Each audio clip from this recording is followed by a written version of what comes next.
Hello everybody, Treno here, and welcome to the Kings of Battle dev server, which has come out a lot sooner than I was expecting.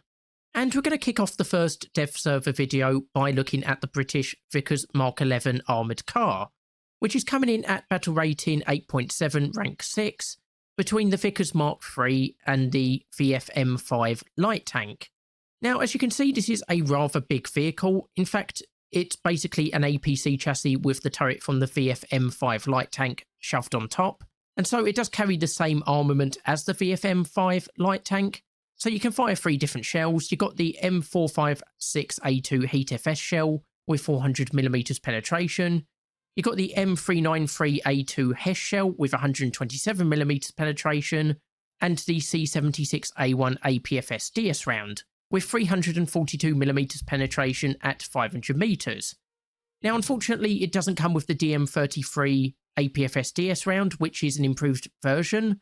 So this only has the stock APFS DS round from the VFM5 light tank.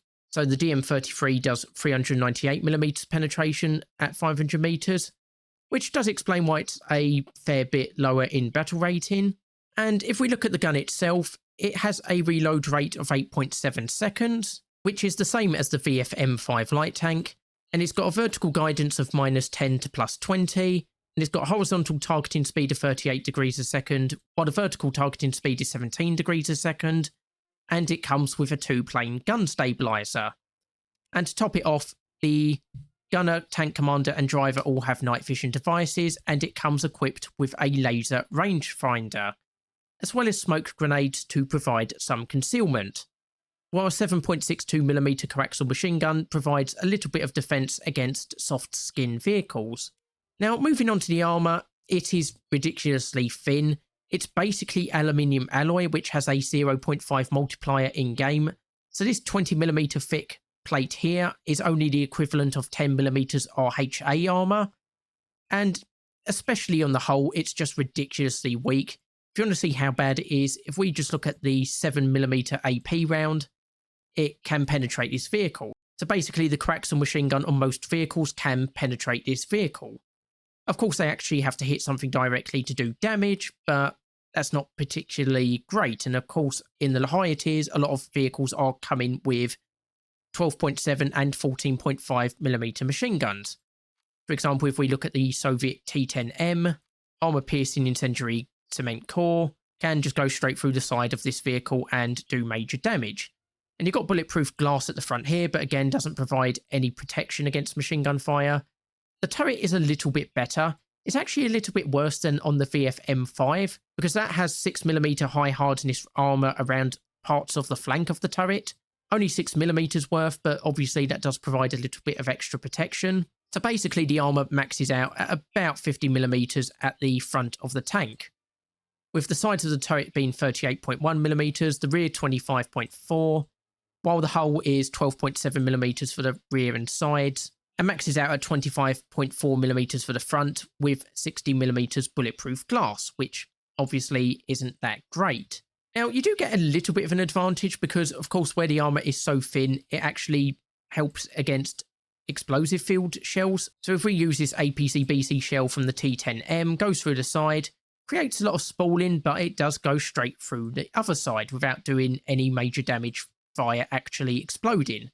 Of course, if you fire at something more substantial like the turret, it's going to hit the gun, it's going to set off the fuse, explode, and kill everyone in the turret, and thus the vehicle. And of course, if you look at other shells like the Heat FS shell, it's going to explode on contact and basically kill everyone in the vehicle. And of course, HE shells are going to be much the same. So basically, your best defense is not getting hit in the first place, which can be helped by the mobility because this is a very fast vehicle.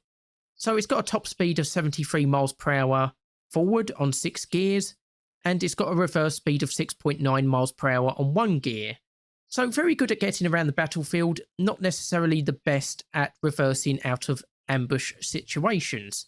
And it has a 542 horsepower engine stock. And moving on to the crew, we've got 4. So you've got the driver here at the front of the vehicle, and he does have a little bit of aluminium alloy protection inside the vehicle itself, but 5mm 0.5 multiply, only 2.5 millimeters. So an explosion at the front of the vehicle isn't going to really be contained there by this armor protection. And then in the turret, you've got the gunner, commander, and loader. So again, one shell in the turret is just going to completely wipe out the vehicle. And you can see you've got your ammunition stored at the rear here. So you've got quite a bit stored at the rear of the turret, and you've got a bit more stored here within the hull itself. So overall, this looks to be a decent shoot and scoot vehicle. Like I say, you don't want to get into a stand-up fight with this. If you survive a shot from an enemy, that's basically going to be down to pure luck. It's not something you can really rely on in any sort of capacity. But you've got a very good gun, you've got very good mobility. Depending on what shell you're hit by, you might survive if it's a solid shot shell or an explosive filled shell. So if you lose your driver, the turret crew might survive. So if used cautiously in the reconnaissance role, I think this will be a very good vehicle.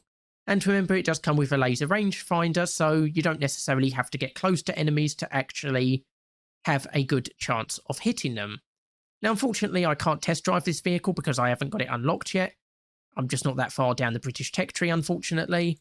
But hopefully this gives you a little bit of an idea on how it's going to play in-game. So anyway, hopefully you've enjoyed this video looking at the Kings of Battle dev server. Hopefully you'll join me for future ones. I've been Tyranno, and I'll see you next time.